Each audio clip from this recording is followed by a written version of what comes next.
Bismillah ar-Rahman ar-Rahim, on peut considérer que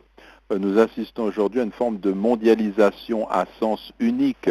c'est-à-dire une mondialisation qui sert les intérêts des puissances et de l'Occident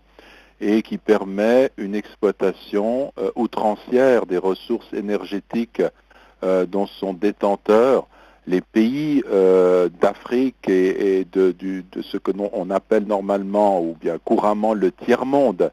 Et donc, en fait, aujourd'hui, je crois que les propos qui sont tenus à ce niveau-là par le pape sont fondés. Ce que nous pouvons rajouter aujourd'hui, c'est que malgré cette prise de position, on voit aujourd'hui que les valeurs dans le monde chrétien ne sont pas assez mises en avant pour défendre des populations qui sont opprimées contre cette forme de mondialisation qui permet justement la domination de ces puissances par rapport à des populations qui sont démunies de leurs propres biens chez elles. En Afrique, il y a un grenier extraordinaire de ressources énergétiques.